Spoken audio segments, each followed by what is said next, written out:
आजाद Kashmir election का दूसरा मरहला भी नून लीग के नाम 19 में से 14 सीटों पर विक्ट्री की मुहर लगा दी।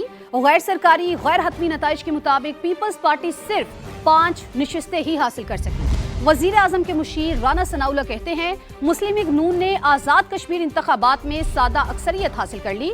पीपल्स पार्टी और कलअदम कमेटी के गठजोड़ पर इलेक्शन कमीशन से रुजू करने का भी ऐलान कर दिया। की क़यादत में आज़ाद कश्मीर के इलेक्शन में simple majority government forming number जो है वो हासिल कर लिया है। वो 45 सीटों में से 23 का नंबर मुस्लिम लीग नून ने हासिल कर लिया है। तीसरे मरहले में जो है वो 10 सीटों पे इलेक्शन होगा, क्योंकि एक सीट पे एक कैंडिडेट के फौत होने की वजह से इलेक्शन पहले ही मुलतवी हो चुका है। अल्लाह ताला मुस्लिम लीग नून की हुकूमत तमाम वादे जो है वो पूरे करेगी। आज़ाद कश्मीर और तहरीक आज़ादी जम्मू कश्मीर के तमाम तर मामलात के ऊपर काबू पाएगी, मामलात को हल करेगी। तामीर और तरक्की का दौर वो शुरू होगा। 10 तारीख के मरहले के फौरी बाद पार्लिमानी पार्टी का इजलास बुलाया जाएगा और उसमें फैसले है वो होंगे। इलेक्शन हुआ है, पाकिस्तान पीपल्स पार्टी ने 2 दिन पहले एक्शन कमेटी के साथ मिलकर वहाँ पे एक चौक में हंगामा करवाया, और जब पुलिस वहाँ पे पहुंची तो इन्होंने पुलिस के ऊपर फायरिंग करवाई। इलेक्शन कमीशन के पास भी जा रहे हैं, हम इसकी इंक्वायरी करवाएंगे और अगर ये साबित हो तो फिर शहर में जो है वो हम रीपोल की जो है वो दरखास्त। सिंध के सीनियर वजीर शर्जील मेमन कहते हैं कि आजाद कश्मीर में पीपल्स पार्टी के उम्मीदवारों को हराने के लिए नून लीग, वफाकी हुकूमत, पंजाब हुकूमत और इलेक्शन कमीशन आजाद कश्मीर ने गठजोड़ बनाकर काम किया। नून लीग के उम्मीदवारों को 2 दिन पहले ही बैलेट पेपर्स पहुंचा दिए गए थे। राना सनाउल्लाह और अमीर मकाम की इलेक्शन से पहले आजाद कश्मीर में मौजूदगी पर भी सवाल उठा दिए। बोले अब वफाकी हुकूमत की उल्टी गिनती का वक्त शुरू हो गया है।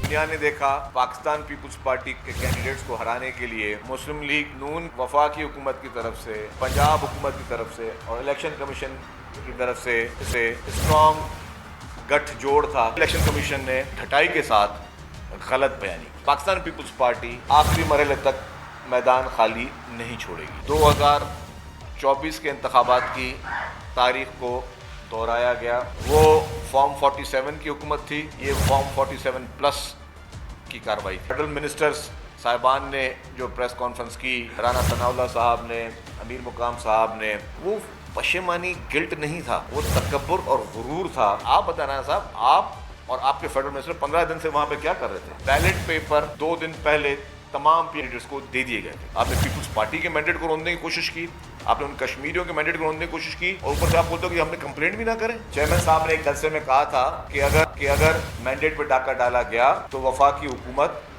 अपनी उल्टी गिनती शुरू हो सकती है।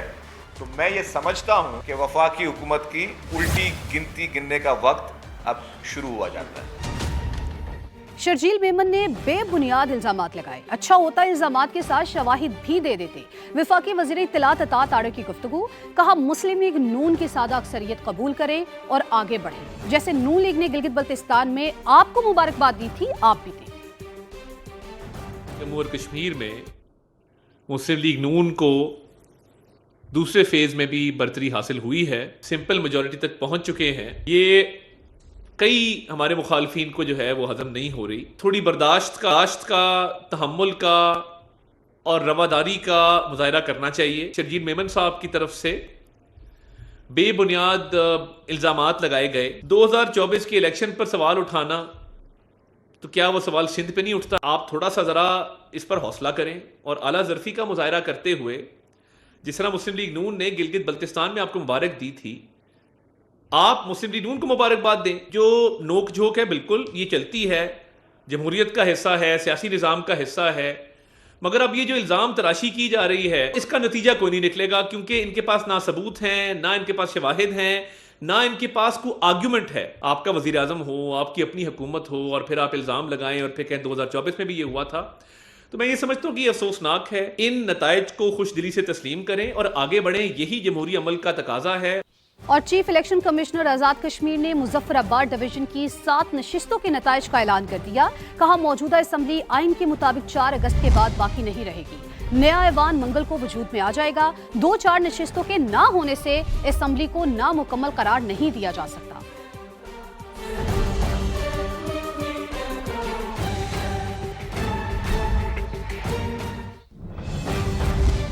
और आगे बढ़ते आपको खबर दें कि कराची में पुलिस नफरी बहादुराबाद मरकज पहुंच गई। एमकेएम पाकिस्तान के रहनुमा भी बहादुराबाद मरकज में मौजूद है।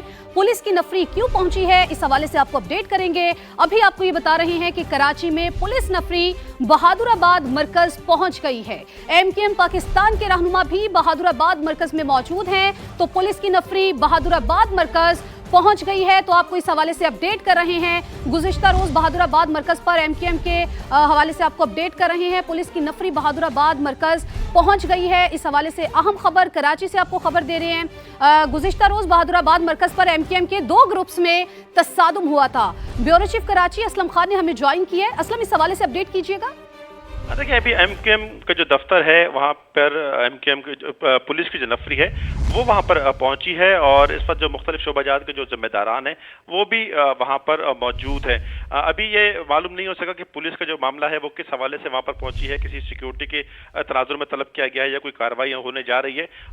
अभी वहाँ पर जो जिम्मेदारान हैं वो बात कर रहे हैं। एमकेएम के जो मुख्तलिफ शोबाजात के जिम्मेदारान हैं वो मरकज़ के बाहर मौजूद हैं, और पुलिस की नफरी वो बहुत बड़ी नफरी नहीं है, लेकिन कुछ पुलिस एहलकार है जो वहाँ पर एमकेएम बहादुराबाद मरकज पहुंचे हैं। जी ठीक है, असलम खान हमें अपडेट कर रहे थे, आपका बहुत शुक्रिया। तो आपको अपडेट कर रहे हैं अहम खबर के हवाले से। कराची से ये खबर है, और एमकेएम के मरकज बहादुराबाद में पुलिस की नफरी पहुंच गई है। एमकेएम पाकिस्तान के रहनुमा भी बहादुराबाद मरकज में मौजूद हैं।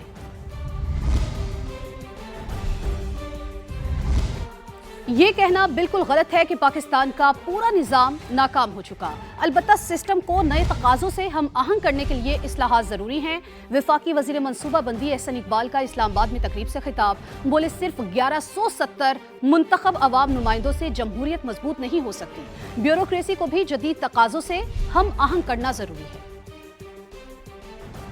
से एक सोच पाई जाती है कि गोया पाकिस्तान में सब कुछ सत्यानाश और बेड़ा गर्क है। यकीनन पाकिस्तान का निज़ाम इस्लाम मांगता है। मजबूत मुकामी हुकूमतों के बगैर जमहूरियत अधूरी है। हाल ही में मैंने देखा कि हमारे कुछ लोग भी हमसाया मुल्क की सियासत से मुतासिर हुए, और उन्होंने हमारे नौजवानों को भी कॉकरोच करार दिया। मैं समझता हूँ कि पाकिस्तान के नौजवान कॉकरोच नहीं, बल्कि ये इकबाल के शाहीन है। 1170 पब्लिक ऑफिसर्स के गिर्द 25 करोड़ अवाम की जमहूरियत नहीं मुस्तहकम हो सकती। फरसूदा इंतजामी ढांचे को, मौजूदा जो ब्यूरोक्रेटिक निज़ाम है हमारा, इसको भी 21st सेंचुरी की मॉडर्न सिविल सर्विस से हम आहंग करना वक्त की ज़रूरत है, क्योंकि ये सिस्टम कई जगह काम कर भी रहा है। तो लिहाजा मैं समझता हूँ कि we are a fit case where we should build a national call for reforms rather than to say that we have collapsed। इसीलिए हमने उड़ान पाकिस्तान का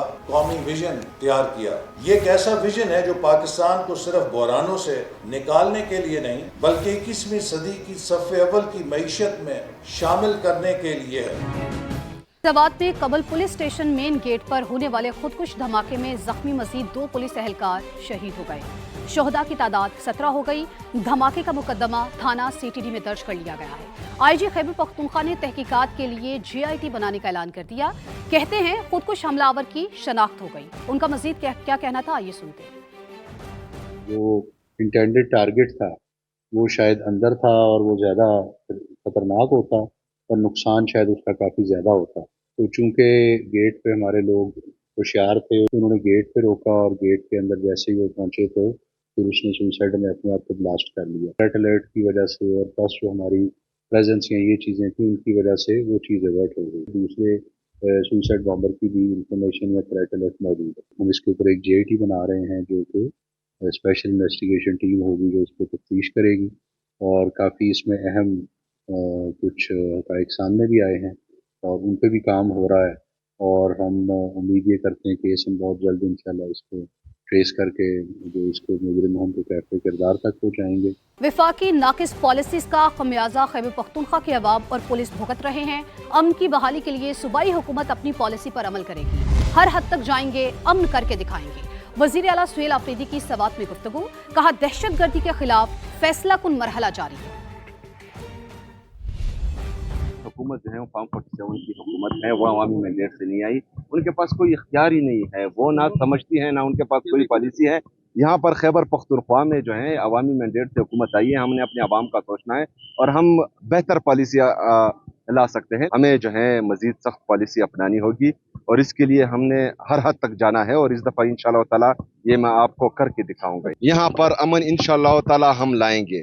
خیبر پختونخوا کی عوام بھی کڑی ہوگی اور خیبر پختونخوا کی پولیس بھی کڑی ہوگی، اور انشاءاللہ تعالی میں آپ سے وعدہ کرتا ہوں کہ خیبر پختونخوا میں امن لا کر دکھائیں گے. ایک اور اہم معاملے کی بات کرتے ہیں. کراچی میں نوجوان تاجر میر رضا علی کی لاش ملنے کی تحقیقات. انکوائری ٹیم کا مقتول کے اہل خانہ سے ملاقات کے بعد جائے وقوع کا دورہ.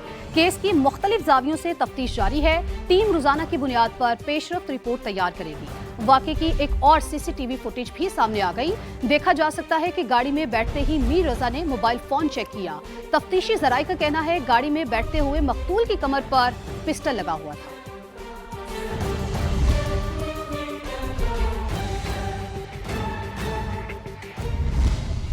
کراچی کے نوجوان تاجر میر رضا علی خان کا قتل. والدین تاحال انصاف کے منتظر. سما سے گفتگو میں کہا کہ 7 روز گزر گئے، تفتیشی ادارے کوئی ٹھوس شواہد جمع نہیں کر سکے. نمائندہ سما فروا علی سے مزید جانتے ہیں جو اس وقت رضا میر کے والدین کے ساتھ موجود ہے. جی فروا، بتائیے ان کا کیا کہنا تھا؟ میر رضا علی خان کے قتل کا معاملہ ابھی تاحال حل نہیں ہو سکا. پولیس انویسٹیگیشن کر رہی ہے. ہمارے ساتھ ان کے والدین موجود ہیں، ان سے بات کرتے ہیں. اسٹل وی ڈونٹ نو کہ ہم کہاں پہنچے ہیں، کیا ہے.